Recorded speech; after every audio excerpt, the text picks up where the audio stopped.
যেহেতু এটাকে কেন্দ্র করে একদল লোক জামাত ইসলামীর নেতৃত্বকে এবং আগামীকালকের যে অত্যন্ত গুরুত্বপূর্ণ জাতীয় নির্বাচন, দুটো নির্বাচন একসাথে অনুষ্ঠিত হচ্ছে, গণভোট এবং জাতীয় সংসদ নির্বাচন, এই নির্বাচনকে প্রশ্নবিদ্ধ করা, জনমনে অস্থিরতা তৈরি করার একটা অপপ্রয়াস আমরা দেখতে পাচ্ছি।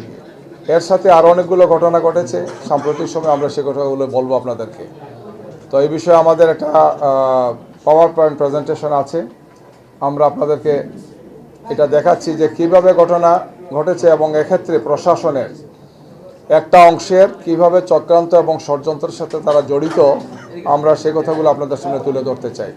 যেহেতু এই ধরনের ঘটনা আগেও ঘটেছে এবং মনে হচ্ছে যে সরকারের আভ্যন্তরে ঘাপটি মেরে থাকা কিছু লোক এগুলোর সাথে সম্পৃক্ত হচ্ছে, এগুলো আমরা আপনাদেরকে বলেছিলাম। আমাদের আমিরে জামাতের যখন তার টুইটার অ্যাকাউন্টটা হ্যাক হয়, আমরা দেখেছি যে ঘটনার সাথে বঙ্গভবনের প্রেসিডেন্ট ভবনের একজন কর্মকর্তা জড়িত, তার মেইল থেকে এটা এসছে এবং সেটা আবার ভারত থেকে এসেছে, যে মেলোয়ার যেটা আসছে, এবং পরবর্তী এটা প্রমাণিত হয়েছে, আমরা মামলা করেছি, তাকে গ্রেফতার করা হয়েছে, তিনি আইনের মুখোমুখি এখন আছেন গিয়ে। তো এই জন্য এই ঘটনাগুলোর সাথে গভীর চক্রান্ত এবং ষড়যন্ত্র জড়িত, জামাত ইসলামীকে এবং তার নেতৃবৃন্দকে বিতর্কিত করার একটা ঘৃণ্য অপপ্রয়াস আমরা দেখতে পাচ্ছি। এই বিষয়টি এখন আপনাদেরকে আমরা এখানে উপস্থাপন করছি। সম্মানিত সাংবাদিক বন্ধুগণ, আমরা আপনাদের সামনে বিস্তারিত বিষয়গুলো নিয়ে আসলাম যে কিভাবে পর্দার আড়ালে এই চক্রান্ত এবং ষড়যন্ত্রগুলো হয়েছে। আমরা আগেও বলেছি যে আমাদের আমিরে জামাতের টুইটার অ্যাকাউন্ট যখন হ্যাকড হয়, তখন আমরা দেখেছি যে অত্যন্ত কনফিডেন্সিয়াল এরিয়া হচ্ছে বঙ্গভবন বা সরকারি এই সমস্ত প্রতিষ্ঠানগুলো, সেখান থেকে মেইল ব্যবহার করে এই টোটাল ঘটনাটা ঘটিয়েছে একদল চক্রান্ত এবং ষড়যন্ত্রকারী। এর আগে ওই ধরনের আর কিছু হয়েছে, সরকারের খুবই কনফিডেন্সিয়াল এই সমস্ত আইটেমসগুলোকে ইউজ করা হচ্ছে জামাত ইসলামীর বিরুদ্ধে। আমরা স্লাইড আকারে আজকের যে ঘটনাটা, এই ঘটনাটা একটা স্লাইডের পরে আরেকটা স্টেপ বাই স্টেপ আপনাদের সামনে উপস্থাপন করছি। প্রথমে আপনারা যে স্লাইডটা দেখতে পাচ্ছেন, শুনতে পাচ্ছেন তো, তাই না? প্রথমে যে স্লাইডটা আপনারা দেখতে পাচ্ছেন সেটা হচ্ছে ঠাকুরগাঁও জেলা জামাতের আমিরকে সৈয়দপুরে বিমানবন্দরে রাজনৈতিক উদ্দেশ্যে প্রশাসনিকভাবে হয়রানি করা হয়েছে। এটা কিভাবে করা হয়েছে, কোন উদ্দেশ্যে করা হয়েছে, কারা কিভাবে ডিজাইন করেছে, এটারই ডেমনস্ট্রেশন হচ্ছে আজকের প্রেজেন্টেশন। Next slide.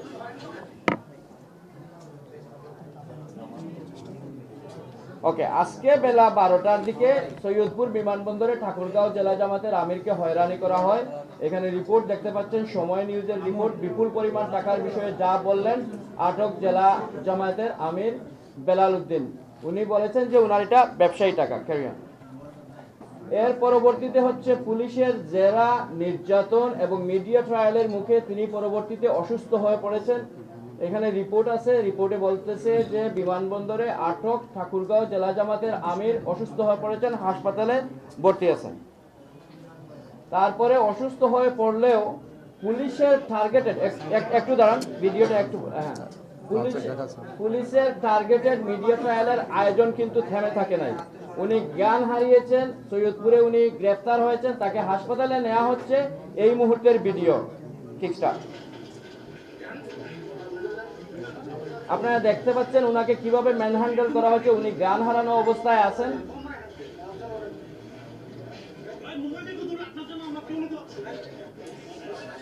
এবং এই সিরিয়াস মুভমেন্টেও কিন্তু আপনাদের মতো আরো কিছু ভাইয়েরা ফুটেজ নেওয়ার চেষ্টা করতেছেন মোবাইল থেকে।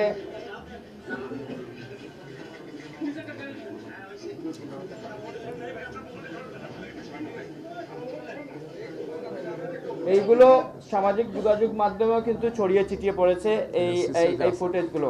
তো বর্তমান অবস্থায় উনি যে এই নির্যাতন এবং অপমান উনি সইতে না পেরে স্ট্রোক করেছেন এবং বর্তমানে আশঙ্কাজনক অবস্থায় উনি সিসিইউতে ভর্তি অবস্থায় আছেন। Next slide. এখন প্রশ্ন হচ্ছে, we go back to the বিগিনিংয়ে উনি কি পারমিশন নিয়েছিলেন? ওনার মধ্যে লুকানোর কোনো প্রবণতা ছিল কিনা বা কোনো কিছু লুকাতে যাচ্ছিলেন কিনা? উনি ভলান্টারিলি, উনি সফিস্টিকেটেড সিকিউরিটি সিস্টেমের মধ্যে ওনার এই ব্যাগটা দিয়েছেন এবং দেওয়ার পরে আপনারা দেখতে পাচ্ছেন group captain SM Ragib Samad, নির্বাহী পরিচালক শাহজালাল বিমানবন্দর, উনি ক্লিয়ারলি বলতেছেন যে কাস্টমসের অনাপত্তিতেই ঠাকুরগাঁও জেলা জামাতের আমিরকে টাকা বহনের অনুমতি দেওয়া হয়, অভ্যন্তরীণ রুটে অর্থ পরিবহনে কোনো সীমাবদ্ধতা নাই। That is the law, that is the procedure of Shahjalal international airport for the domestic. ভিডিওটা শুনুন, ভিডিওটা আপনারা শুনেন, ভিডিওটা শুনেন ক্লিয়ারলি উনি কি বলতেছেন।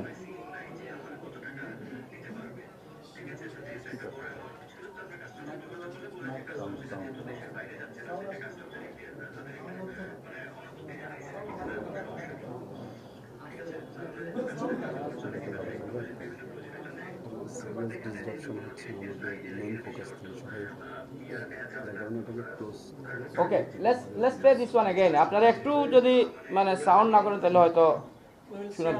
হ্যাঁ হ্যাঁ, আপনারা সোশ্যাল মিডিয়াতে আপনারা এটা নিজেরা আপনারা পেয়ে যাবেন এবং প্রয়োজনে আমাদের কাছ থেকে কালেক্ট করবেন। এখানে এই ইসি সচিবেরও বক্তব্য হচ্ছে এখানে কোনো মানে পরিমাণ নিয়ে কোনো বাধা নাই। তারপরে হচ্ছে এখন আমরা ডেমনস্ট্রেট করব যে এই মিডিয়া ট্রায়াল এবং এগুলোর পিছনে কারা জড়িত, কে স্টেজ করেছে এই 45 মিনিটসের মধ্যে।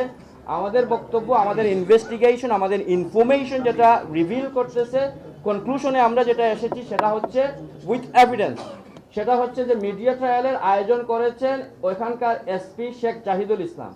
ওই জাহিদুল ইসলাম সাহেব ঢাকা বিমানবন্দরে অনুমোদন থাকলেও সৈয়দপুরের এই পুলিশ এসপি জাহিদুলের এই সৈয়দপুর এয়ারপোর্টে এই নাটক মঞ্চস্থ করার উদ্দেশ্যটা কি, কারণটা কি, we will demonstrate with evidence.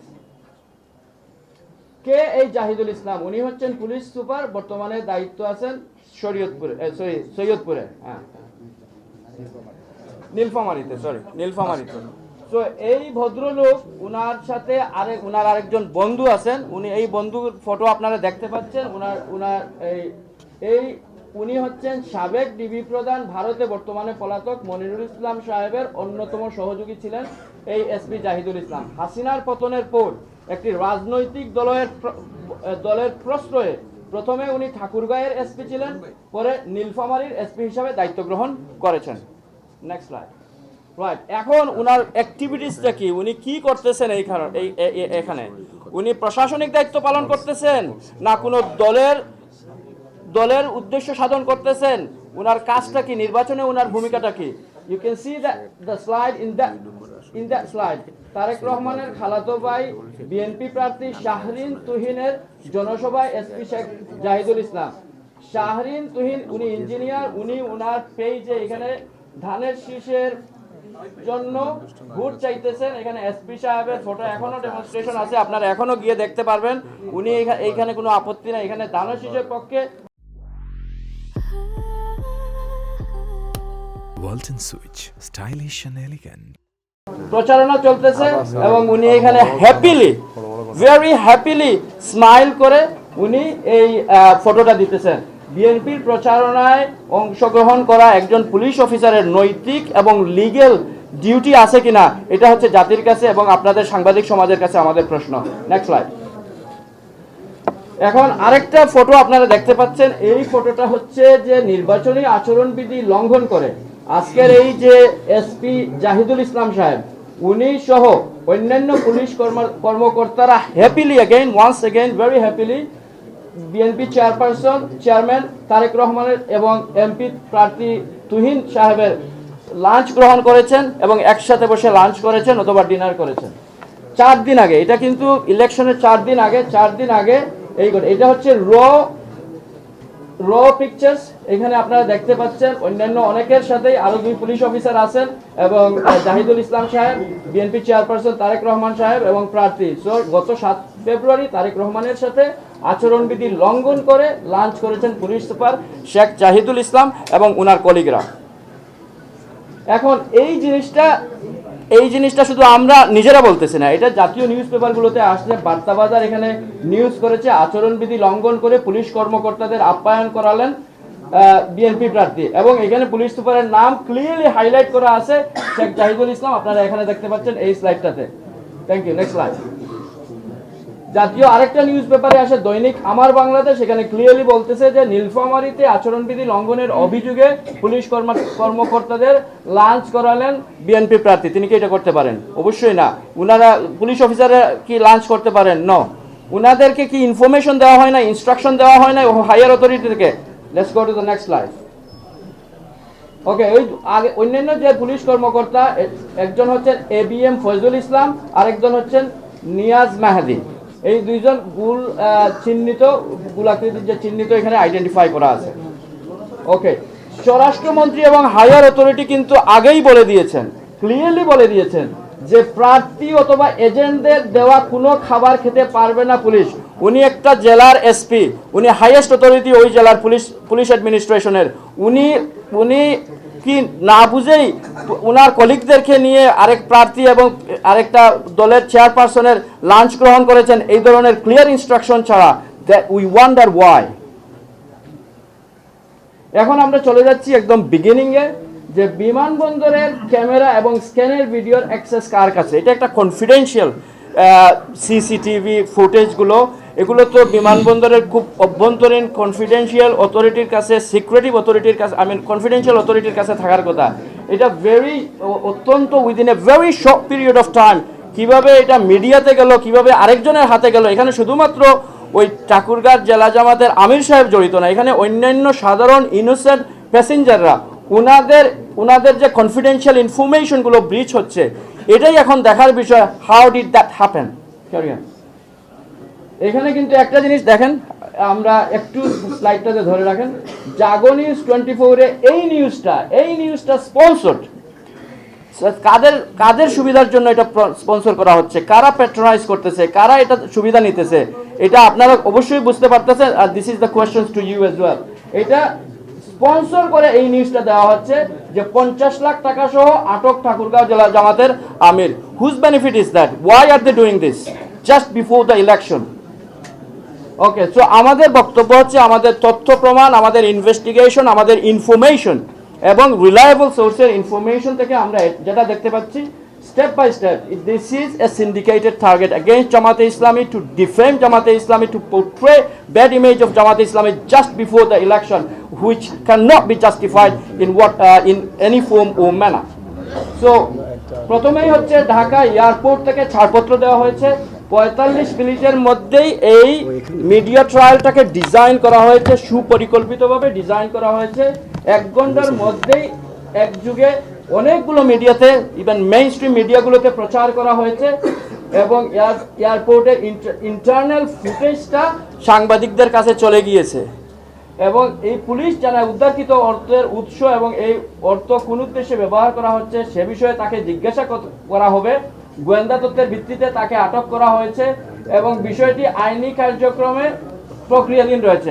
এখন কথাটা হচ্ছে যেটা, যে উনাকে জিজ্ঞাসাবাদ করা হবে, ইনভেস্টিগেশন করা হবে। এত বড় এই ইনসিডেন্টটা নিয়ে ইনভেস্টিগেশনের পরে না এটার কনক্লুশনটা আসবে। এই কনক্লুশনের আগেই সিসিটিভি ক্যামেরার ফুটেজটা চলে গেল আরেকজনের কাছে, এটা মিডিয়াতে চলে আসলো, উনি জেলা জামাতের আমির, উনি পয়সার হিসাব সহ চলে আসলো, which is very suspicious, very concerning, and we are really concerned. এই যে ডিজাইন যে ড্রামা,